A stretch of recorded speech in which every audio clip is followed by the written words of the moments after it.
News సినీ నటి Madhavilatha social media వేదికగా bore నేర్చారు. జేసీ వ్యాఖ్యలు తన ఆత్మగౌరవాన్ని దెబ్బతీస్తుందన్నారు. ఎంత ప్రయత్నం చేస్తున్నా ఆ బాధ నుంచి బయటకు రాలేకపోతున్నా అన్నారు. వాపోయారు. నేను మనిషినే కదా, నేను పడే బాధను చెప్పుకోవడానికి పదాలు కూడా లేవు అని తన ఆవేదనను చెప్పుకుంటూ కన్నీరు పెట్టుకున్నారు. మాధవీలత ప్రతి క్షణం వేదన అనుభవిస్తున్నానని, కోపం, నిరాశ, ఆవేదన, దుఃఖం అన్నీ ఒకేసారి తనను కుదిపేస్తున్నాయన్నారు.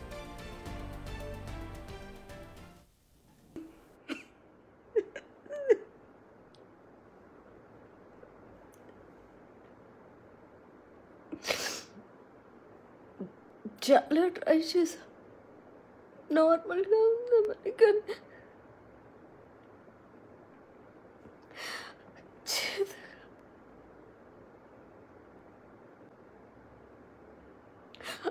అవ్వట్లేదు.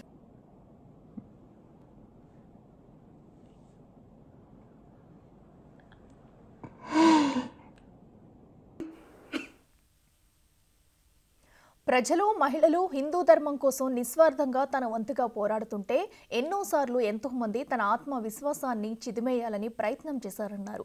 పదే పదే ఇవే మాటలన్నారని వాపోయారు. రూపాయి తీసుకున్నది లేదని అన్నారు. ఎవరికి ద్రోహం, మోసం చేయకపోయినా కక్షగట్టి మాటలంటూనే ఉన్నారన్నారు.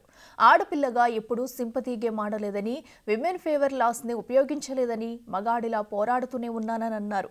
ఎన్ని కష్టాలైనా అధిగమిస్తా, నా ధైర్యాన్ని నేను కోల్పోనంటూ చెప్పుకొచ్చారు.